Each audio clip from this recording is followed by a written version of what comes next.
Hello my dear family members, welcome back to our channel Ratna Competitive Exams Library. This is Ratna. So ee roju video lo manamu 6th class mottam academy books nunchi part 1 ga aithe ee video quick revision ga నేర్చేసుకుందాము. ఇదే విధంగా నేను మీకు ప్రతి subject wise and topic wise కూడా already నేను 6th class నుంచి MCQ start చేసేసాను.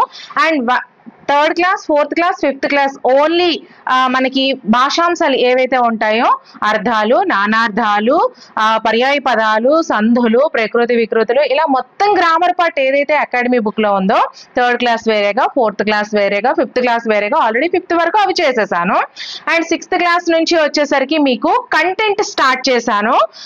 మిగతావి అవి కూడా మనం మొత్తం నేర్చుకుందాము. ఈ 6th క్లాస్ నుంచి ఎలా చెప్తానంటే కంటెంట్ ప్లస్ గ్రామర్ పార్ట్ గా మొత్తం మనం చూసేసుకుందాము. టెక్స్ట్ బుక్ లో ఉన్నటువంటి లైన్ టు లైన్ అయితే క్విక్ రివిజన్ గా మనం చేసేద్దాము. సో 6th క్లాస్ వచ్చేసరికి 2 పార్ట్స్ ఉంటాయి, part 1 and part 2. So 7th కూడా మేబీ పార్ట్ 1 పార్ట్ 2 లో తేల్చేద్దాము. తర్వాత నుంచి మనము 3 పార్ట్స్ అయితే చేసేసుకుందాము. క్లాస్ పెరిగే కొద్ది మనకి అంశాలు కూడా పెరుగుతాయి కాబట్టి. అండ్ థర్డ్, ఫోర్త్, ఫిఫ్త్ మరొకసారి మనం లాస్ట్ లో చెప్పుకుందాము క్విక్ రివిజన్ గా. సో ఇదైతే మనకి 6th క్లాస్ పార్ట్ 1 అండి. సో మన ఛానల్లో ఎటువంటి యాప్స్ లేకుండా అన్ని వీడియోస్ ఇదే విధంగా నేను ఫ్రీగానే చేస్తున్నాను. నాకు కావాల్సిందల్లా మీరు సబ్స్క్రైబ్ చేసుకుని వీడియోస్ నచ్చినట్లయితే లైక్ చేస్తూ వీలైతే మీ ఫ్రెండ్స్ లో ఒకరిద్దరికి షేర్ చేయండి. మన ఛానల్లోని వీడియోస్ అన్ని కూడా ఎటువంటి యాప్స్ లేకుండా ఫ్రీగా చేస్తున్నాను. ప్రతి వీడియో డిస్క్రిప్షన్ లో ఇంతవరకు నేను చేసిన వీడియోస్ లిస్టులన్నీ కూడా ప్లే లిస్ట్ల రూపంలో పెడతాను, చూసుకోండి. అండ్ పీడిఎఫ్స్ అన్ని వచ్చేసరికి మన వాట్సాప్ ఛానల్ అండ్ టెలిగ్రామ్ ఛానల్లో ఉంటాయి. చక్కగా అందులో జాయిన్ అయ్యి డౌన్లోడ్ చేసుకొని మీరు యూజ్ చేసుకోండి. సో ఇప్పటికే చాలా ఆలస్యం చేసేసాను, మరి మీకు ఎక్స్ప్లెయిన్ చేయాలి కదా. సో ఫస్ట్ అయితే మనం చూసేద్దాము. ఇది 6th క్లాస్ నూతన పాఠ్య పుస్తకాల నుంచి మాత్రమే నేను చేస్తున్నాను. First one, Amma Vodi. అమ్మఒడి పాఠ్య భాగ రచయిత ఎవరు అంటే బాడిగ వెంకట నరసింహారావు. అమ్మఒడి పాఠ్యభాగ రచయిత ఎవరండి? బాడిగ వెంకట నరసింహారావు. చూసుకోండి, అమ్మఒడి పాఠ్యభాగ రచయిత బాడిగ వెంకట నరసింహారావు. ఈయన ఎవరు? బాడిగ వెంకట నరసింహారావు గారు 15/8/1913 తేదీన 1913 కృష్ణా జిల్లాలోని కౌతరంలో జన్మించారు. 15/8/1913 కృష్ణా జిల్లాలోని కౌతరంలో జన్మించారు. మనకి ప్రతి పాయింట్ కూడా చాలా చాలా ఇంపార్టెంట్ అండి. ఎందుకంటే జాబ్స్ అనేవి దగ్గరకు వచ్చి మిస్ అవుతున్నాయి. 100కి 100 తెచ్చుకున్న వాళ్ళు కూడా ఉంటున్నారు కాబట్టి మనం మాత్రం ఫుల్ గా నేర్చుకోవాలి, ఓకేనా. సో బారసాలు, పాలబడి పాటలు, ఆవు హరిశ్చంద్ర, బాలతనం, చిన్నారి లోకం, పూలబాలలు, ఋతువాణి లాంటి 17 పుస్తకాలు పిల్లల కోసం రాశారండి. సో ఎవరు? ఈ బాడిగ వెంకట నరసింహారావు గారు బారసాలు, పాలబడి పాటలు, ఆవు హరిశ్చంద్ర, బాలతనము, చిన్నారి లోకము, పూలబాలలు, ఋతువాణి లాంటి మొత్తం 17 పుస్తకాలు అయితే పిల్లల కోసం రాయడం జరిగింది. నెక్స్ట్, బాల సాహిత్యాన్ని ఉద్యమ స్ఫూర్తితో వ్యాప్తి చేయడం తన జీవిత ధ్యేయంగా బివి నరసింహారావు పెట్టుకున్నారు. సో చూసుకోండి, బాల సాహిత్యాన్ని ఉద్యమ స్ఫూర్తితో వ్యాప్తి చేయడం తన జీవిత ధ్యేయంగా బివి నరసింహారావు పెట్టుకోవడం అయితే జరిగింది. అలాగే బాలబంధుగా ఈయన ప్రసిద్ధులు. మనకి క్వశ్చన్ అడుగుతారండి, సో బాలబంధుగా ఎవరు ప్రసిద్ధులు? క్రింది ఆప్షన్స్ లో చూసుకోండి. సో బాడిగ వెంకట నరసింహారావు. ఇప్పుడు సింగిల్ క్వశ్చన్స్ మనకి ఇవ్వడం మానేశారండి. కొన్ని కవులు వాళ్ళకి ఉన్నటువంటి బిరుదులు ఒక పక్క ఇచ్చేసి ఒక 4-5 క్వశ్చన్స్ కి ఒక క్వశ్చన్ లో మీరు చేయాల్సి వస్తుంది. కాబట్టి ఈచ్ అండ్ ఎవ్రీథింగ్ మీరు చాలా జాగ్రత్తగా నేర్చుకోండి. నేను ప్రతి స్లైడ్ కూడా 2 times అందుకే ఎక్స్ప్లెయిన్ చేస్తున్నాను, ఎందుకంటే మీరు వీడియో వినేటప్పుడు మీకు ఇక్కడ వచ్చేయాలి అంతే, ఓకేనా. సో బాలబంధుగా ఎవరు ప్రసిద్ధులండి? బాడిగ వెంకట నరసింహారావు. నెక్స్ట్, వింజామూరి లక్ష్మీ నరసింహారావు రాసిన అనార్కలి నాటకంలో అనార్కలి పాత్ర ధరించి అనార్కలి నరసింహారావుగా కూడా ఖ్యాతి గడించారు. చూసుకోండి, వింజామూరి లక్ష్మీ నరసింహారావు రాసినటువంటి నాటకం ఏది? అనార్కలి. అయితే ఈ అనార్కలిలో కూడా ఎవరు పాత్ర ధరించారు? బాడిగ వెంకట నరసింహారావు. అయితే ఈ అనార్కలిలో పాత్ర ధరించినందువల్ల ఆయనకి అనార్కలి నరసింహారావుగా కూడా ఖ్యాతి గడించడం అయితే జరిగింది. ఓకే, నెక్స్ట్ చూసారా, ఒక్క లైన్ లో మీకు ఎన్ని క్వశ్చన్స్ వచ్చాయి. అమ్మ ప్రేమను, గొప్పతనాన్ని తెలియజేయడం ఈ పాఠం యొక్క ఇతివృత్తం. అమ్మ యొక్క ప్రేమను, అమ్మ యొక్క గొప్పతనాన్ని తెలియజేయడం అనేది అమ్మఒడి పాఠ్య భాగం యొక్క ఇతివృత్తం అండి. నెక్స్ట్, అమ్మఒడిలో ఎన్నో సంగతులు నేర్పిన తొలి గురువు. అమ్మఒడిలో ఎన్నో సంగతులు నేర్పిన తొలి గురువు ఎవరు అంటే అమ్మ, ఓకేనా. అమ్మ చెప్పే మంచి మాటలు ఎల్లప్పుడూ ఉపకరించే తెలివితేటలు. అమ్మ చెప్పే మంచి మాటలు అన్ని కూడా మనకి ఎల్లప్పుడూ కూడా ఉపకారాన్ని మాత్రమే చేసేటువంటి తెలివితేటలు. అలాగే అమ్మ ప్రేమ అనేది ఉత్తమమైనది, శుభకరమైనది, అన్నింటినీ సమకూర్చేది. అమ్మ పాదాలు తాకిన నేల శుభాలు పండించే పొలం లాంటిది. సో అమ్మ ప్రేమ అనేది ఉత్తమమైనది, శుభకరమైనది, అన్నింటినీ సమకూర్చేది. అలాగే అమ్మ పాదాలు తాకిన నేల అనేది శుభాలు పండించే మనకి పొలం లాంటిది. మరొకసారి చూసుకుందాం. అమ్మఒడి పాఠ్యభాగ రచయిత బాడిగ వెంకట నరసింహారావు గారు. ఈయన 15/8/1913 కృష్ణా జిల్లాలోని కౌతరంలో జన్మించారు. బారసాలు, పాలబడి పాటలు, ఆవు హరిశ్చంద్ర, బాలతనము, చిన్నారి లోకము, పూలబాలలు, ఋతువాణి లాంటి మొత్తం 17 పుస్తకాలను పిల్లల కోసం రాశారు. బాల సాహిత్యాన్ని ఉద్యమ స్ఫూర్తితో వ్యాప్తి చేయడం తన జీవిత ధ్యేయంగా బివి నరసింహారావు పెట్టుకున్నారు. అలాగే బాలబంధుగా బివి నరసింహారావు గారు బాడిగ వెంకట నరసింహారావు గారు ప్రసిద్ధులు. వింజామూరి లక్ష్మీ నరసింహారావు గారు రాసిన అనార్కలి నాటకంలో అనార్కలి పాత్రను ధరించి అనార్కలి నరసింహారావుగా కూడా ఈయన ఖ్యాతి గడించారు. అమ్మ ప్రేమను, గొప్పతనాన్ని తెలియజేయడమే ఈ యొక్క అమ్మఒడి పాఠం యొక్క ఇతివృత్తము. అమ్మఒడిలో ఎన్నో సంగతులు నేర్పిన తొలి గురువు ఎవరు అంటే అమ్మ. అమ్మ చెప్పే మంచి మాటలు ఎల్లప్పుడూ ఉపకరించే తెలివితేటలు. అమ్మ ప్రేమ అనేది ఉత్తమమైనది, శుభకరమైనది, అన్నింటినీ సమకూర్చేది. అమ్మ పాదాలు తాకిన నేల శుభాలు పండించే పొలం లాంటిది. ఓకే, క్లియర్ కదా? నెక్స్ట్ పాఠ్యాంశం తృప్తి. ఈ తృప్తి యొక్క ఇతివృత్తం ఏంటి అంటే మానవ విలువలు. తృప్తి పాఠం యొక్క ఇతివృత్తం మానవ విలువలు. అలాగే ప్రక్రియ ఏంటి అంటే కథానిక. తృప్తి పాఠ్యభాగం యొక్క ఇతివృత్తం మానవ విలువలు, ప్రక్రియ కథానిక. రచయిత ఎవరు అంటే సత్యం శంకరమంచి. రచయిత ఎవరు? సత్యం శంకరమంచి. కాలం 3/3/1937 టు 21/5/1987. Column 3/3/1937 to 21/5/1987. సత్యం శంకరమంచి గుంటూరు జిల్లా అమరావతిలో జన్మించారు. సత్యం శంకరమంచి గుంటూరు జిల్లా అమరావతిలో జన్మించారు. అలాగే అమరావతి కథలు, కార్తీక దీపాలు అంటే కథా సంపుటాలు వీరి రచనలు. ఎవరి రచనలు? సత్యం శంకరమంచి యొక్క రచనలు. సత్యం శంకరమంచి యొక్క రచనలు ఏంటండి? అమరావతి కథలు, కార్తీక దీపాలు. ఈ కార్తీక దీపాలు అనేవి కథా సంపుటాలండి, వీరి యొక్క రచనలు. నెక్స్ట్ రేపటి దారి, సీత స్వగతాలు, ఆఖరి ప్రేమలేఖ, ఎడారిలో కలువపూలు మొదలైన నవలలు. హరహర మహాదేవ నాటకం కూడా ఈయన రాశారు. రేపటి దారి, సీత స్వగతాలు, ఆఖరి ప్రేమలేఖ, ఎడారిలో కలువపూలు మొదలైన నవలలు, హరహర మహాదేవ నాటకం కూడా ఈయన రాయడం అయితే జరిగింది. నెక్స్ట్ 1979లో అమరావతి కథలకు రాష్ట్ర సాహిత్య అకాడమీ పురస్కారాన్ని అందుకున్నారు. 1979లో అమరావతి కథలకు రాష్ట్ర సాహిత్య అకాడమీ పురస్కారాన్ని కూడా ఈ సత్యం శంకరమంచి గారు అందుకోవడం అయితే జరిగింది. నెక్స్ట్ తృప్తి పాఠ్యభాగం అమరావతి కథల నుండి గ్రహించబడింది. తృప్తి పాఠ్యభాగం అమరావతి కథల నుండి గ్రహించబడింది. పూర్ణయ్యని బావగాడు అంటారు, బాగా చురుకైన వాడు. పూర్ణయ్యని బావగాడు అంటారు, అలాగే బాగా చురుకైన వాడు. అలాగే వంట చేయడం అన్నా ఇతరులకు పెట్టడం అన్నా కూడా ఈ పూర్ణయ్యకు చాలా ఇష్టం. వంట చేయడం అన్నా ఇతరులకు పెట్టడం అన్నా కూడా ఈయనకి చాలా ఇష్టం. ఇతరులకు పెట్టగా మిగిలినది తిని సంతృప్తి చెందేవాడు. ఇతరుల ఆనందాన్ని తన ఆనందంగా కూడా చూసుకునేవాడు. ఓకేనా? సో తృప్తి పాఠ్యభాగం ఇతివృత్తం మానవ విలువలు, ప్రక్రియ కథానిక. రచయిత సత్యం శంకరమంచి. కాలం 3/3/1937 టు 21/5/1987. సత్యం శంకరమంచి గుంటూరు జిల్లా అమరావతిలో జన్మించారు.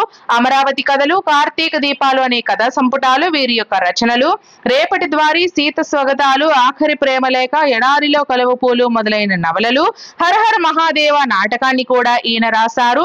1979లో అమరావతి కథలకు రాష్ట్ర సాహిత్య అకాడమీ పురస్కారాన్ని కూడా అందుకున్నారు.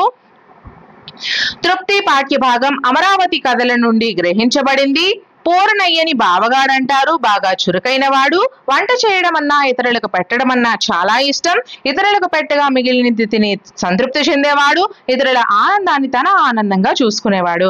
సో మన వీడియోస్ అన్ని మీరు చక్కగా బస్సులో విని వినుకోవచ్చు. ఒక పక్క సామాన్లు క్లీన్ చేస్తూ, ఇంట్లో ఎవరైతే హౌస్ వైఫ్స్ ఉన్నారో, పార్ట్ టైం జాబ్ చేస్తూ ఉన్నారో వాళ్ళకి కూడా చక్కగా ఇయర్ ఫోన్స్ పెట్టుకొని వినుకొని మీ పని చేసుకోవచ్చండి. ఓకేనా? అలా చేస్తేనే మనకి ఈ రోజుల్లో జాబ్ వస్తుంది. 24 hours ఇదే పనిగా. సో మీరు చదవడం ఎంత ఎంత ఎత్తో నా క్లాసులు మీరు వింటూ ఉంటే మీరు చదివింది అలా గుర్తుండిపోతుంది. సో వింటూ ఉండండి. నెక్స్ట్ మా కొద్దీ తెల్లదొరతనము. ఈ మా కొద్దీ తెల్లదొరతనము పాఠ్యభాగం యొక్క ఇతివృత్తం దేశభక్తి ప్రక్రియ గేయము. ఇతివృత్తం దేశభక్తి ప్రక్రియ గేయము. కవి గరిమెళ్ళ సత్యనారాయణ. కవి ఎవరండి? గరిమెళ్ళ సత్యనారాయణ. కాలం 14/7/1897 టు 18/12/1952. ఓకేనా? కాలం 14/7/1893 టు 18/12/1952. అలాగే స్వాతంత్రం కోసం ఆనాటి ప్రజలు ఆంగ్లేయుల పాలనకు వ్యతిరేకంగా చేసిన ఉద్యమమే ఈ గేయం యొక్క నేపథ్యము. చూసుకోండి, స్వాతంత్రం కోసం ఆనాటి ప్రజలు ఆంగ్లేయ పాలనకు వ్యతిరేకంగా చేసిన ఉద్యమమే ఈ యొక్క గేయం యొక్క నేపథ్యం అండి. నెక్స్ట్ గరిమెళ్ళ సత్యనారాయణ శ్రీకాకుళం జిల్లా నరసన్నపేట తాలూకా గోనెపాడులో జన్మించారు. గరిమెళ్ళ సత్యనారాయణ శ్రీకాకుళం జిల్లా నరసన్నపేట తాలూకా గోనెపాడులో జన్మించారు. ఈయన స్వాతంత్ర్య సమర యోధుడు, అలాగే కవి, అలాగే రచయిత. ఈ యొక్క గరిమెళ్ళ సత్యనారాయణ స్వాతంత్ర సమరయోధుడు, కవి, రచయిత. 1921లో స్వరాజ్య గీతములు, 1923లో హరిజన పాటలు, 1926లో ఖండకావ్యాలు, భక్తి గీతాలు, బాల గీతాలు కూడా రాశారు. 1921లో స్వరాజ్య గీతములు, 1923లో హరిజనుల పాటలు, 1926లో ఖండకావ్యాలు, భక్తి గీతాలు, బాల గీతాలు కూడా రాశారు. దండాలు దండాలు భారతమాత, మా కొద్దీ తెల్లదొరతనము అనే గేయాలతో సామాన్య ప్రజల్లో సైతం స్వాతంత్ర ఉద్యమ ఉత్తేజాన్ని, చైతన్యాన్ని కలిగించిన జాతీయ కవి ఎవరు అంటే గరిమెళ్ళ సత్యనారాయణ అండి. ఓకేనా? దండాలు దండాలు భారతమాత, మా కొద్దీ తెల్లదొరతనము అనే గేయాలతో సామాన్య ప్రజల్లో సైతం స్వాతంత్ర్య ఉద్యమ ఉత్తేజాన్ని, చైతన్యాన్ని కలిగించినటువంటి జాతీయ కవి. అలాగే దేశభక్తి కవితలు రాసి జైలు శిక్ష అనుభవించిన వారిలో మొదటి వారు కూడా గరిమెళ్ళ. దేశభక్తి కవితలు రాసి జైలు శిక్ష అనుభవించిన వారిలో మొదటి వారు కూడా గరిమెళ్ళ. భారతీయుల మాన ప్రాణాలను తీయడానికై అదను కోసం చూసే తెల్లవారి ఆంగ్లేయులు పరిపాలన వద్దనే గేయం ఇది. భారతీయుల మాన ప్రాణాలను తీయడానికై అదను కోసం చూసే తెల్లవారి అంటే ఆంగ్లేయుల యొక్క పరిపాలన వద్దనే గేయం ఇది. ఓకే, ఆంగ్లేయులు సంపాదన కోసం కళ్ళు, సారా అమ్మి మా దగ్గర డబ్బు, ధనాన్ని దోచుకుంటున్నారు. భార్యల మెడలో తాలిబొట్లు ఉండనీయడం లేదు. మా కళ్ళు గప్పి ప్రాణాలకే ముప్పు తెస్తున్నారు ఆంగ్లేయులు అనేది ఈ పాఠంలో ఉన్నటువంటి ముఖ్యమైనటువంటి ఉద్దేశం. ఇంకా ఉంది, మనం చెప్పుకుందాం. సో మా కొద్దీ తెల్లదొరతనము ఇతివృత్తం దేశభక్తి ప్రక్రియ గేయము. కవి గరిమెళ్ళ సత్యనారాయణ. కాలం 14/7/1897 నుండి 18/12/1952. స్వాతంత్ర్యం కోసం ఆనాటి ప్రజల ఆంగ్లేయుల పాలనకు వ్యతిరేకంగా చేసిన ఉద్యమమే ఈ గేయం యొక్క నేపథ్యము. గరిమెళ్ళ సత్యనారాయణ శ్రీకాకుళం జిల్లా నరసన్నపేట తాలూకా గోనెపాడులో జన్మించారు. ఈయన స్వాతంత్ర సమరయోధుడు, కవి, రచయిత.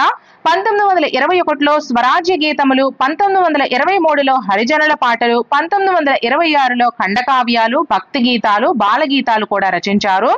దండాలు దండాలు భారతమాత, మా కొద్దీ తెల్లదొరతనము అనే గేయాలతో సామాన్య ప్రజలలో సైతం స్వాతంత్ర ఉద్యమ ఉత్తేజాన్ని, చైతన్యాన్ని కలిగించినటువంటి జాతీయ కవి ఎవరు అంటే గరిమెళ్ళ సత్యనారాయణ.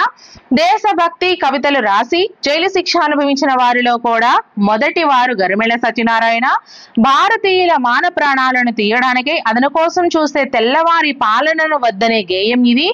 ఆంగ్లేయుల సంపాదన కోసం కళ్ళు, సారా అమ్మి మా దగ్గర డబ్బు, ధనాన్ని దోచుకుంటున్నారు. అలాగే భార్యల మెడలో తాలిబొట్లు కూడా ఉండనీయట్లేదు. మా కళ్ళు కప్పి ప్రాణాలకే ముప్పు తెస్తున్నారు ఈ ఆంగ్లేయులు అనేది ఈ పాఠంలో ఉన్నటువంటి సారాంశము. ఇంకా భారతీయులను గాంధీ టోపీ పెట్టి పాఠశాలలకు రావద్దంటున్నారు. బడిలో రాట్నం పెట్టొద్దంటున్నారు. రాట్నం ఉపయోగించిన వారిని రాజద్రోహులుగా కూడా జమకడుతున్నారు. ఈ విధంగా ఆంగ్లేయుల స్వదేశీయులపై దాడి చేసి అనవసరమైన జగడాలు పెట్టుకుంటున్నారు. ఏకపక్షంగా పాలించే వీరి అఘాయిత్యాలు ఆగిపోవాలనే ఈ కవి యొక్క గేయం యొక్క సారాంశము. సో వాళ్ళు ఏమేమైతే చేస్తున్నారో వాటన్నింటినీ కూడా ఆపించడం కోసం ఈ పాట యొక్క ఉద్దేశం అండి, గేయం యొక్క ఉద్దేశం. అలాగే ఇందులో ఉన్నటువంటి వ్యాకరణాంశాలు మనం చూసుకుంటే తెలుగు భాషలో మొత్తం 56 అక్షరాలు ఉన్నాయండి.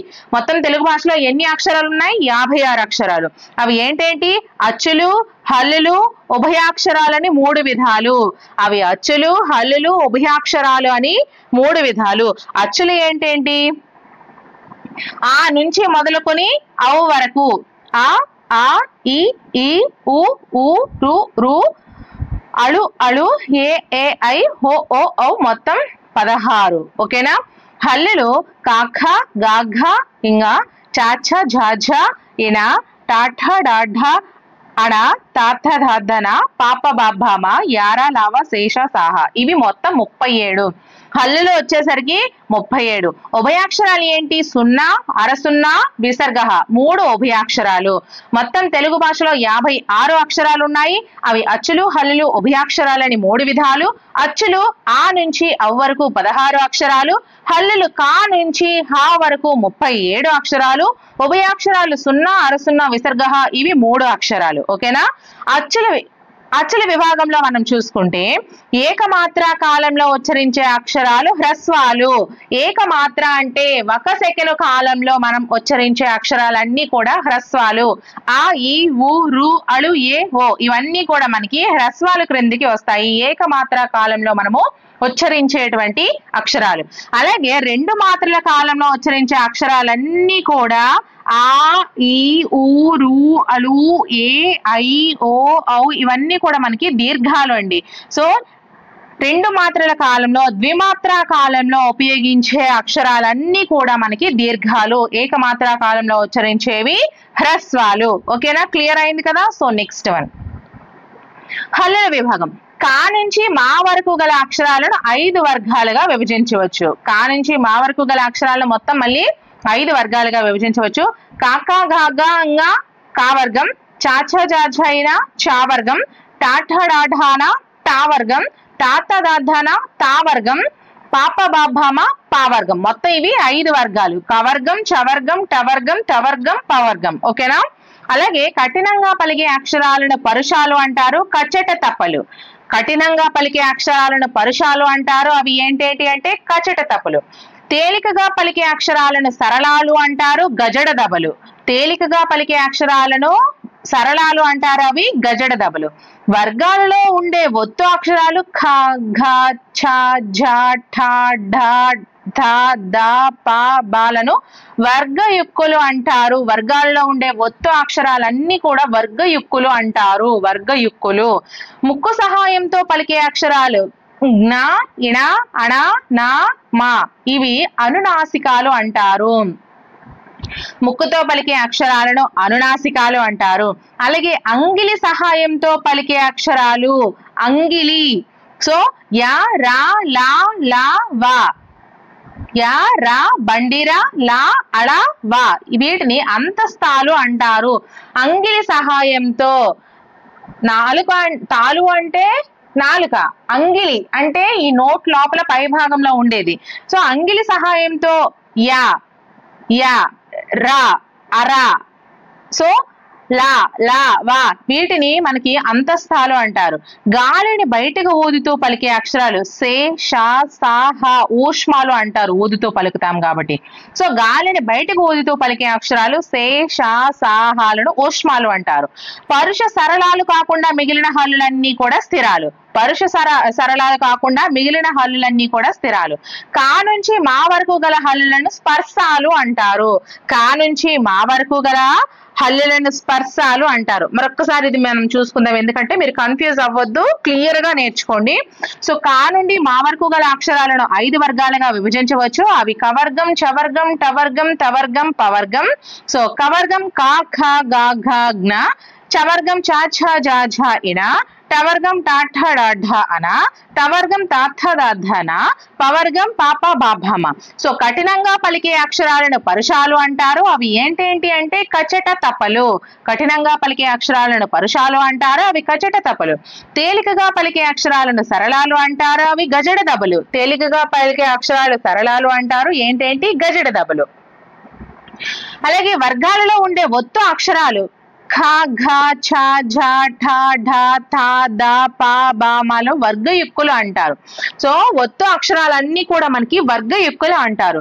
ముక్కు సహాయంతో పలికే అక్షరాలన్నీ కూడా జ్ఞ, ఇణ, నా, నా, మాలను అనునాసికాలు అంటారు. అనునాసికాలు అంటారు. అలాగే అంగిలి సహాయంతో పలికే అక్షరాలన్నీ కూడా యా, రా, బండిరా, లా, లా, వా లను అంతస్తాలు అంటారు. ఓకేనా. అంగిలి సహాయంతో పలికేవన్నీ కూడా అంతస్తాలు. గాలిని బయటకు ఊదుతూ పలికే అక్షరాలు శేష, సాహాలను ఊష్మాలు అంటారు. పరుష సరళాలు కాకుండా మిగిలిన హల్లులన్నీ కూడా స్థిరాలు అంటారు. పరుష సరళాలు ఈ రెండు కాకుండా మిగిలినవన్నీ కూడా స్థిరాలు. కా నుంచి మా వరకు ఉన్నటువంటి మొత్తం హల్లులను స్పర్శాలు అంటారు. ఓకేనా, మీకు క్లియర్ గా అర్థమైంది కదా. సో ఒకవేళ అర్థం కాకపోతే మళ్ళీ ముందుకు వీడియో పెట్టుకొని చక్కగా వినుకోండి.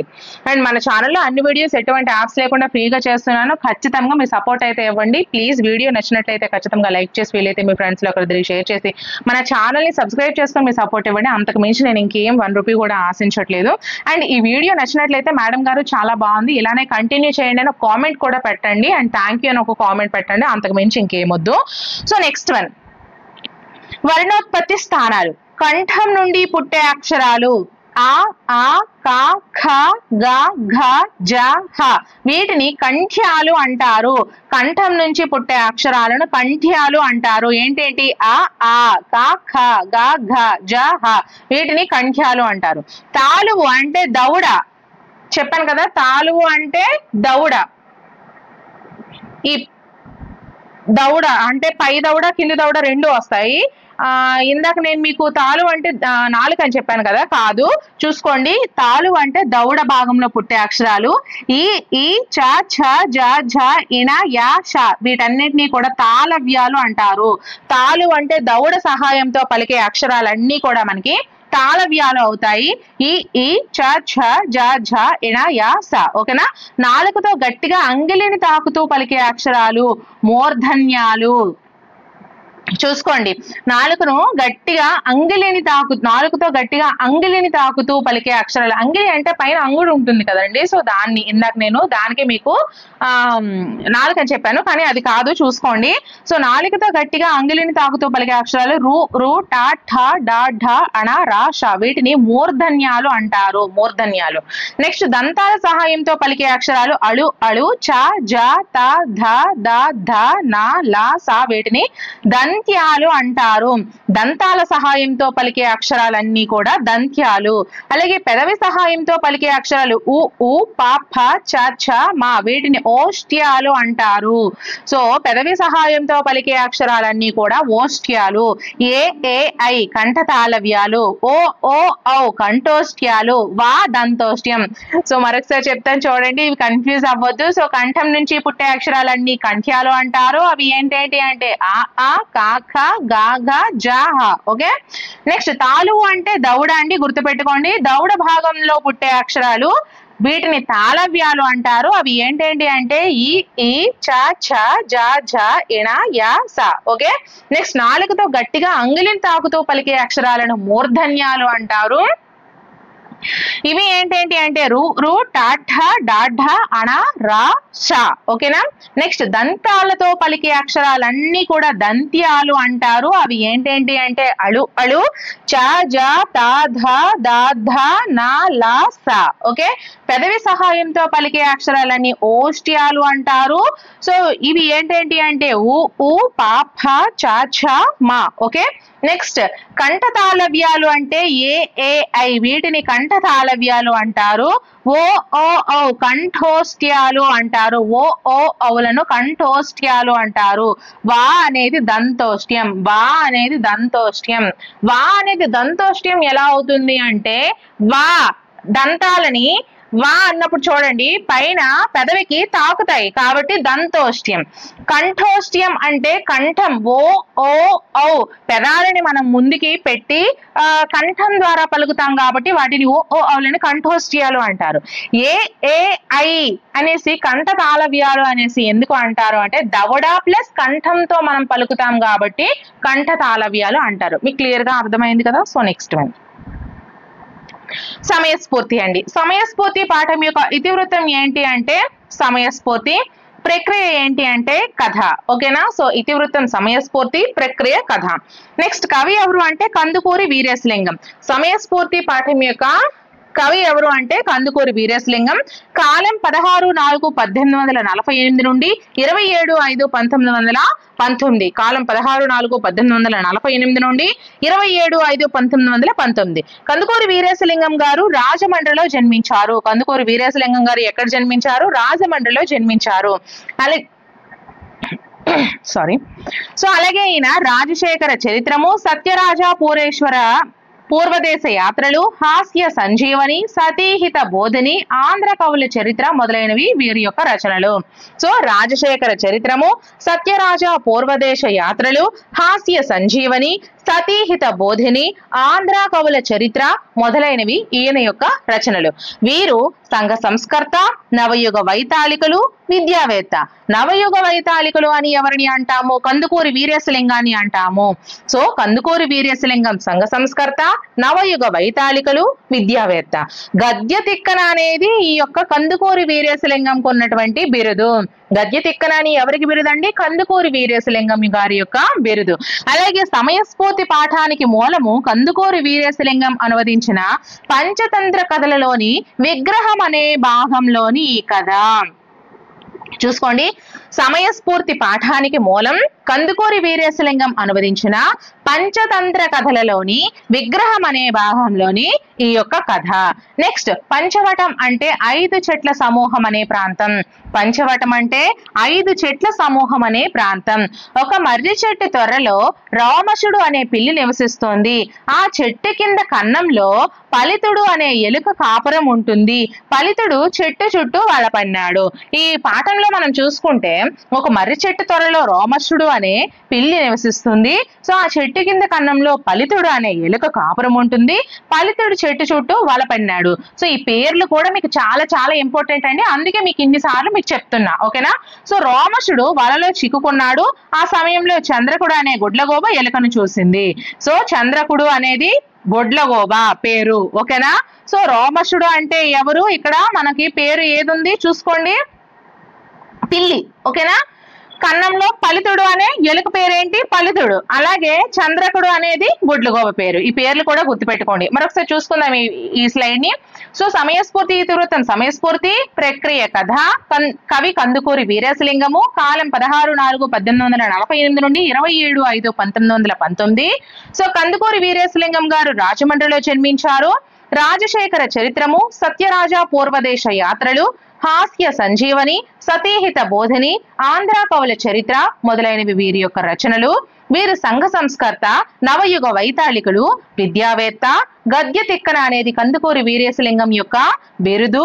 సమయస్ఫూర్తి పాఠానికి మూలం కందుకూరి వీరేశలింగం అనువదించిన పంచతంత్ర కథలోని విగ్రహం అనే భాగంలోని ఈ కథ. ఓకే, నెక్స్ట్, పంచవటం అంటే 5 చెట్ల సమూహం అనే ప్రాంతం. ఒక మర్రి చెట్టు త్వరలో రోమశుడు అనే పిల్లి నివసిస్తుంది.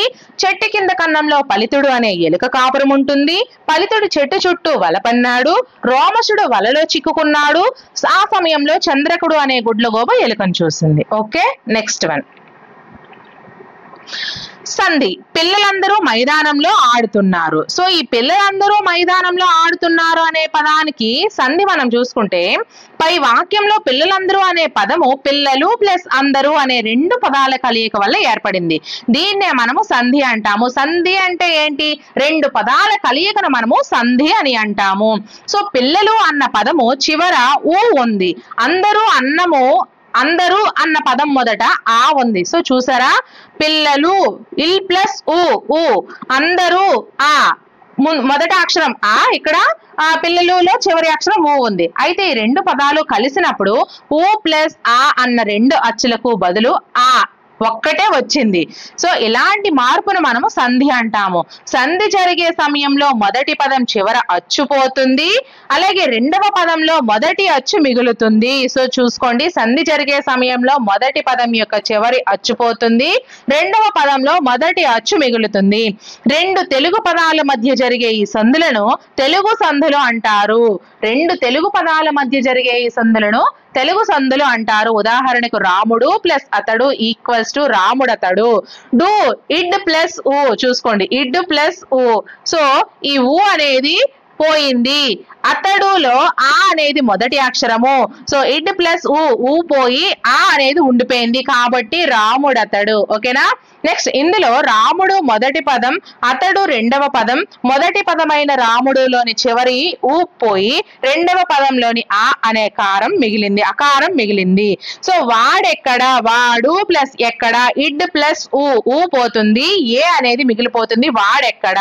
మనమందరము, మనము ఇమ్ ప్లస్ ఊ. సో ము అంటే ఏంటండి? సో ము అంటే ఏంటి? ఇమ్ ప్లస్ ఊ, ము అంటారు కదా. సో ఈ ఊ పోయి మనకి ఆ అనేది మిగిలిపోయి మనం అందరము. ఎవరిక్కడ, ఎవరు ప్లస్ ఇక్కడ ఇర్ ప్లస్ ఊ పోతుంది, ఈ మిగిలిపోతుంది. సో ఎవరిక్కడ. సో వ్యాకరణ పరంగా ఉత్వ సంధి రాని సందర్భాలు ప్రథమేతర విభక్తి చిత్రార్థక చువర్ణములందు ఉపకారమునకు సంధి వైకల్పికముగా వస్తుంది. సో ఇవన్నీ కూడా మనకి ఉకారం ఉత్వ సంధులండి. సో ఉత్వ సంధి రాని సందర్భాలు కొన్ని ఉంటాయి. సో అవి ఏంటంటే ప్రథమేతర విభక్తి, ప్రథమ విభక్తి కానిటువంటి విభక్తి శత్రార్థక చువర్ణములున్నందువల్ల ఉపకారమునకు సంధి వైకల్పికముగా, ఉకారానికి సంధి వైకల్పికంగా వస్తుంది. ఇక్కడ చూసుకోండి, వ్యాకరణ పరంగా ఉత్వసంధి రాని సందర్భాలు ప్రథమేతర విభక్తికి శత్రార్థకము మనం చూసుకున్నాం కదా, శత్రార్థకాలు, తుమన్నార్థకాలు, క్వార్థాలు, ఇలా చాలా ఉన్నాయి. సో అలా శత్రార్థక చువర్ణములందు ఉకారానికి సంధి వైకల్పికంగా వస్తుంది. ఉకారం అనేది పోయి మనకి అక్కడ ఉన్నటువంటి రెండవ పదంలోని మొదటి అక్షరం అలా వైకల్పికంగా వచ్చేస్తుంది. ఓకేనా, మీకు క్లియర్ గా అర్థమైంది అనుకుంటున్నా. సో మరొకసారి చదవమంటారా? సో మరొకసారి చదువుకున్నట్లయితే, పిల్లలందరూ మైదానంలో ఆడుకుంటున్నారు. పై వాక్యంలో పిల్లలందరూ అనే పదం పిల్లలు ప్లస్ అందరూ అనే రెండు పదాల కలయిక వల్ల ఏర్పడింది. దీన్ని మనము సంధి అంటారు. పిల్లలు అన్న పదంలో చివరి ఊ ఉంది, అందరూ అన్న పదంలో మొదట ఆ ఉంది. రెండు పదాలు కలిసినప్పుడు ఊ ప్లస్ ఆ అనే రెండు అచ్చులకు బదులు ఆ ఒక్కటే వచ్చింది. ఇలాంటి మార్పునే మనము సంధి అంటాము. అయితే సంధి జరిగే సమయంలో మొదటి పదం చివర అచ్చు పోతుంది, రెండవ పదంలోని మొదటి అచ్చు మిగులుతుంది. క్లియర్ గా అర్థం చేసుకోండి. అలాగే రెండు తెలుగు పదాల మధ్య జరిగే ఈ సంధులను తెలుగు సంధులు అంటారు.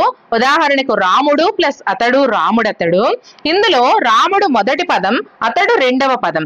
మొదటి పదమైన రాముడులో చివర ఉకారం పోయి రెండవ పదంలో మొదటి అక్షరమైనటువంటి అకారం మిగిలిపోతుంది. ఉదాహరణకి మరికొని చూసుకుంటే వాడెక్కడ, వాడు ప్లస్ ఎక్కడ. మనమందరము, మనము ప్లస్ అందరము. ఎవరిక్కడ, ఎవరు ప్లస్ ఇక్కడ. ఓకే, వ్యాకరణ పరంగా ఉత్వ సంధి రాని సందర్భాలు ప్రథమేతర విభక్తి శతార్థక చువర్ణములందు ఉపకారమునకు సంధి వైకల్పికంగా వస్తుంది. Is it clear? Next, so మన మహనీయులు పాఠ్యభాగం గురించి మనం చూసుకుంటే, పొట్టి శ్రీరాములు పూర్వీకులు ఒకప్పటి నెల్లూరు జిల్లా కనిగిరి ప్రాంతీయులు, అంటే ప్రస్తుతం ప్రకాశం జిల్లా. సో పొట్టి శ్రీరాములు పూర్వీకులు ఒకప్పటి నెల్లూరు జిల్లా అంటే కనిగిరి ప్రాంతీయులు, ప్రస్తుతం ఉన్నటువంటి ప్రకాశం జిల్లా. శ్రీరాములు గారు మహాలక్ష్మమ్మ గురవయ్య దంపతులకు మద్రాసులో 16/3/1901 తేదీన జన్మించారు.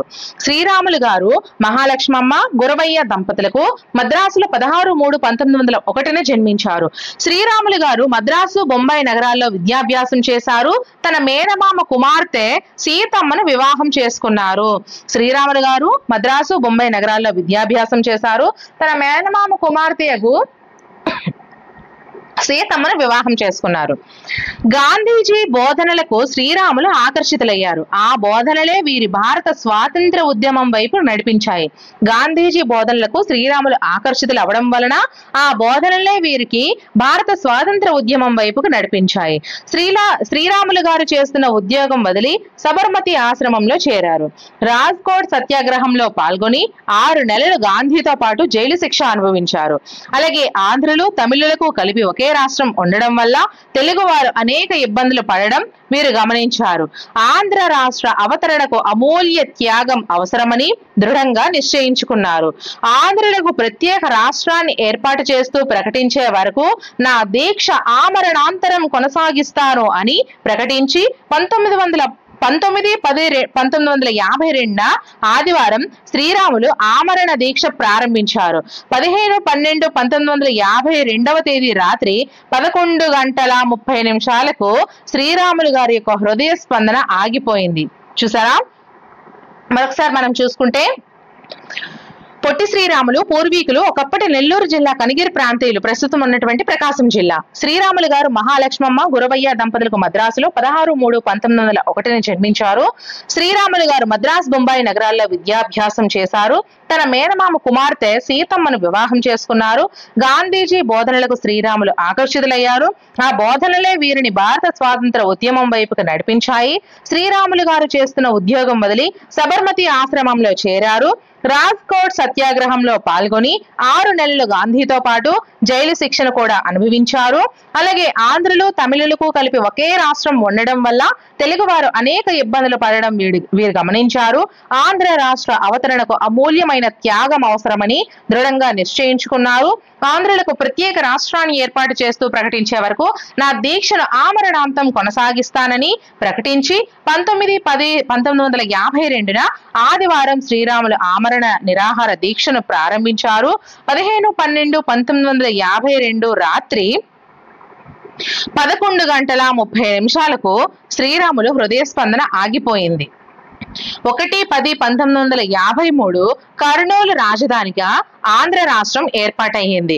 1/10/1953 కర్నూలు రాజధానిగా ఆంధ్ర రాష్ట్రం ఏర్పాటయ్యింది. శ్రీరాములు గారు మన ఆంధ్రులకు అమరజీవి అయ్యారు. శ్రీరాములు గారు మన ఆంధ్రులకు అమరజీవి అయ్యారు. జాతీయ జెండా రూపశిల్పి ఎవరు అంటే పింగళి వెంకయ్య. 1875 ఆగస్టు 2వ తేదీన కృష్ణా జిల్లా బట్ల పెనుమర్రులో జన్మించారు. సో చూసుకోండి, జాతీయ జెండా రూపశిల్పి ఎవరు? పింగళి వెంకయ్య. ఈయన 1878 ఆగస్టు 2వ తేదీన కృష్ణా జిల్లా పెనుమర్రులో జన్మించారు. వీరు 19 ఏళ్ల వయస్సులోనే సైన్యంలో చేరారు. 1906వ సంవత్సరంలో కలకత్తాలో జరిగిన జాతీయ కాంగ్రెస్ మహాసభలకు పింగళి వెంకయ్య హాజరయ్యారు. 1921వ సంవత్సరంలో విజయవాడలో జరిగిన అఖిల భారత కాంగ్రెస్ సమావేశంలో గాంధీజీ పింగళి వెంకయ్యను జాతీయ పతాకం చిత్రించి ఇవ్వమని అడిగారు. 3 గంటల వ్యవధిలోనే జాతీయ జెండాను రూపొందించి ఇచ్చారు. జెండాలో కాషాయం రంగు త్యాగానికి, దేశభక్తికి ప్రతీకగా, అలాగే తెలుపు రంగు శాంతికి, సత్యానికి చిహ్నంగా, ఆకుపచ్చ రంగు సమృద్ధికి, నమ్మకానికి గుర్తుగా వీరు త్రివర్ణ పతాకాన్ని రూపొందించారు. ఈ పతాకం మధ్యలో మొదటి రాట్నం ఉండేది. తర్వాత దాని స్థానంలో అశోక ధర్మ చక్రం చేరింది. జాతీయ ప్రతిజ్ఞ నిర్మాత పైడిమర్రి వెంకట సుబ్బారావు మరొక తెలుగు జాతి ఆణిముత్యం. 1962లో భారత్ చైనా యుద్ధం ముగిసిన తర్వాత మన దేశ విద్యార్థుల్లో ప్రాథమిక దశ నుండే దేశభక్తి కలిగించాలనే భావంతో ఈ ప్రతిజ్ఞ రాయడం అయితే జరిగింది. సో చూసుకోండి, 1/10/1953లో కర్నూలు రాజధానిగా ఆంధ్ర రాష్ట్రం ఏర్పాటైంది. శ్రీరాములు గారు మన ఆంధ్రులకు అమరజీవి అయ్యారు. అలాగే జాతీయ జెండా రూపశిల్పి ఎవరమ్మా? పింగళి వెంకయ్య. ఈయన 1878 ఆగస్టు 2వ తేదీన కృష్ణా జిల్లా పెనుమర్రులో జన్మించారు. వీరు 19 ఏళ్ల వయస్సులోనే సైన్యంలో చేరారు. 1906వ సంవత్సరంలో కలకత్తాలో జరిగిన కాంగ్రెస్ మహాసభలకు పింగళి వెంకయ్య హాజరయ్యారు. 1921వ సంవత్సరంలో విజయవాడలో జరిగిన అఖిల భారత జాతీయ కాంగ్రెస్ సమావేశంలో గాంధీజీ పింగళి వెంకయ్యను జాతీయ పతాకం చిత్రించి ఇవ్వమని అడిగారు. 3 గంటల వ్యవధిలో జెండాను రూపొందించి ఇచ్చారు. జెండాలో కాషాయం రంగు త్యాగానికి, దేశభక్తికి ప్రతీకగా, తెలుపు రంగు శాంతికి, సత్యానికి చిహ్నంగా, ఆకుపచ్చ రంగు సమృద్ధికి, నమ్మకానికి గుర్తుగా వీరు త్రివర్ణ పతాకాన్ని రూపొందించారు. ఈ పతాకం మధ్యలో రాట్నం ఉండేది. తర్వాత దాని స్థానంలో అశోక ధర్మచక్రం చేరింది. జాతీయ ప్రతిజ్ఞ నిర్మాత పైడిమర్రి వెంకట సుబ్బారావు మరొక తెలుగు జాతి ఆణిముత్యం.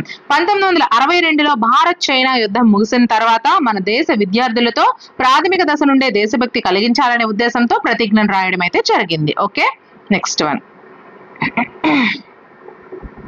దీన్ని 1964లో బెంగళూరులో ప్రముఖ న్యాయ నిపుణుడు మహమ్మద్ కరీం చాగ్లా అధ్యక్షతన కేంద్రీయ విద్యా సలహా మండలి సమావేశంలో జాతీయ ప్రతిజ్ఞగా దీన్ని స్వీకరించారు. దీన్ని 1964లో బెంగళూరులో ప్రముఖ న్యాయ నిపుణుడు మహమ్మద్ కరీం చాగ్లా అధ్యక్షతన కేంద్రీయ విద్యా సలహా మండలి సమావేశంలో జాతీయ ప్రతిజ్ఞగా దీన్ని స్వీకరించారు. ఈ ప్రతిజ్ఞ 1965 జనవరి 26 నుండి దేశమంతటా అన్ని భాషల పాఠ్య పుస్తకాల్లో చేర్పించారు. ఈ ప్రతిజ్ఞ 1965 జనవరి 26 నుండి దేశమంతటా అన్ని భాషల పాఠ్య పుస్తకాల్లో కూడా చేర్పించారు. అలాగే పైడిమర్రి వెంకట సుబ్బారావు గారు నల్గొండ జిల్లా అన్నెపర్తి గ్రామంలో 1916 జూన్ 10వ తేదీన వెంకట రామయ్య రాయబాయమ్మలకు జన్మించారు. రాంబాయమ్మలకు జన్మించారు. ఈ పైడిమర్రి వెంకట సుబ్బారావు నల్గొండ జిల్లా అన్నపర్తి గ్రామంలో 1916 జూన్ 10వ తేదీన వెంకటరామయ్య రాంబాయమ్మలకు జన్మించారు. ఈయన భూస్వామ్య పద్ధతిలో వెట్టి చాకిరీ నిరసిస్తూ ఎన్నో కథలు రాశారు. ఎవరు? ఈ పైడిమర్రి వెంకట సుబ్బారావు. దేవదత్తుడు, తులసీదాసు, త్యాగరాజు మొదలైన పదకావ్యాలు కూడా రాశారు. గృహస్థ జీవితము, స్త్రీ ధర్మము, తార, శ్రీమతి అనే నాటకాలు కూడా రాశారు. దేవదత్తుడు, తులసీదాసు, త్యాగరాజు మొదలైన పదకావ్యాలు రాశారు. గృహస్థ జీవితము, స్త్రీ ధర్మము, తార, శ్రీమతి అనే నాటకాలు కూడా రాశారు. అలాగే బెనారస్ విశ్వవిద్యాలయంలో తెలుగు విద్యార్థులకు ఉపన్యాసం ఇస్తూ మా తెలుగు తల్లికి మల్లెపూదండ, మా కన్న తల్లికి మంగళారతులు అంటూ తెలుగు రాష్ట్ర గేయంగా అందించిన ఘనాపాటి శంకరంబాడి సుందరాచారి. ఓకేనా? సో బెనారస్ విశ్వవిద్యాలయంలో తెలుగు విద్యార్థులకు ఉపన్యాసం ఇస్తూ మా తెలుగు తల్లికి మల్లెపూదండ, మా కన్న తల్లికి మంగళారతులు అంటూ తెలుగు రాష్ట్ర గేయంగా అందించిన ఘనాపాటి శంకరంబాడి సుందరాచారి. ఈయన సుందరాచారి చిత్తూరు జిల్లా తిరుపతిలో 1914 ఆగస్టు 10వ తేదీన జన్మించారు.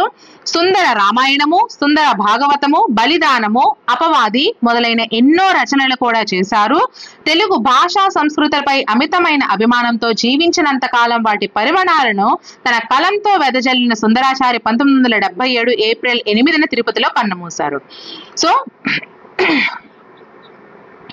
ఈ యొక్క త్రివర్ణ పతాకాన్ని 1964 బెంగళూరులో ప్రముఖ న్యాయ నిపుణుడు మహమ్మద్ కరీం చాగ్లా అధ్యక్షతన కేంద్రీయ విద్యా సలహా మండలి సమావేశంలో జాతీయ ప్రతిజ్ఞను జాతీయ ప్రతిజ్ఞగా 1964లో బెంగళూరులో అయితే స్వీకరించడం జరిగింది.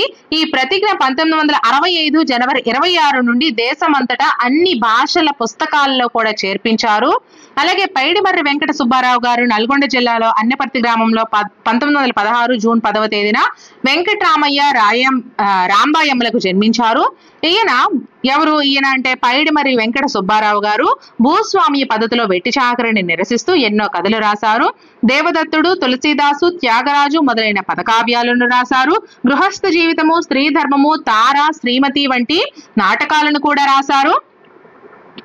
బెనారస్ విశ్వవిద్యాలయంలో తెలుగు విద్యార్థులకు ఉపన్యాసం ఇస్తూ మా తెలుగు తల్లికి మల్లెపూదండ, మా కన్న తల్లికి మంగళారతులు అంటూ తెలుగు రాష్ట్ర గేయంగా అందించిన ఘనాపాటి శంకరంబాడి సుందరాచారి. చిత్తూరు జిల్లా తిరుపతిలో 1914 ఆగస్టు 10వ తేదీన జన్మించారు. సుందర రామాయణము, సుందర భాగవతము, బలిదానము, అపవాది మొదలైన ఎన్నో రచనలు చేశారు. తెలుగు భాషా సంస్కృతులపై అమితమైన అభిమానంతో జీవించినంత కాలము వారి పరిమళాలను తన కాలంలో వెదజల్లిన సుందరాచారి 1977 ఏప్రిల్ 8న తిరుపతిలో కన్నుమూశారు. ఓకే, సో ఇక్కడికి మనము పార్ట్ 1 గా అయితే నేర్చేసుకున్నాము 6th క్లాస్ నుంచి. నెక్స్ట్ వీడియో పార్ట్ 2లో మొత్తం నేను కంప్లీట్ చేసేస్తాను. అంతవరకు ఏం కాదు, వెయిట్ చేయండి, పర్వాలేదు, ఇది వినండి. అండ్ మన ఛానల్లో ఇదే విధంగా అన్ని సబ్జెక్ట్స్ కూడా క్విక్ రివిజన్స్ చేస్తున్నాను. MCQs మస్ట్ అండ్ షుడ్ గా చేస్తున్నాను. ప్రతి టాపిక్ వైజ్ కొత్తగా చేసేవి ఏ ఒక్కరు ఫాలో అవ్వకుండా మానేయకండి. అండ్ పాత వీడియోస్ కూడా చాలా వరకు చూడండి, ఎందుకంటే ఎక్కువ కంటెంట్ అందులోనే ఉంటుంది, ఇంకా ఎక్కువ ఎక్స్ప్లెనేషన్ కూడా ఉంటుంది. సో ఇది అది మీరు ఎప్పుడైతే చూసుకుంటారో అప్పుడు మీకు ఖచ్చితంగా మంచి స్కోర్ అయితే తెచ్చేసుకుంటారు. సో మీ అందరి కోసం నేనైతే ఫ్రీగానే వీడియోస్ చేసేస్తున్నాను. సో నా కోసం మీరు చేయాల్సింది ప్లీజ్ సబ్స్క్రైబ్ చేసుకొని మీ సపోర్ట్ అయితే ఇవ్వండి. వీడియోని లైక్ చేసేసి ఒక కామెంట్ కూడా థ్యాంక్ యూ మేడం బాగా చెప్పారు, ఇలానే కంటిన్యూ చేయండి అని కాకపోయినా కనీసం ఒక థ్యాంక్ యూ మాత్రం నాకు చెప్పండి. సో ఇంకా వీలైతే మీ ఫ్రెండ్స్ లో ఒకరిద్దరికి షేర్ కూడా చేసేయండి. మన ఛానల్ కి మీ అందరి సపోర్ట్ ఉంటుందని అనుకుంటున్నాను. అండ్ పీడిఎఫ్స్ అన్ని మన వాట్సాప్ అండ్ టెలిగ్రామ్ ఛానల్స్ లో ఉంటాయి, డౌన్లోడ్ చేసుకుంటూ ఉండండి. నెక్స్ట్ వీడియోతో మళ్ళీ కలుద్దాం. Until then bye bye friends.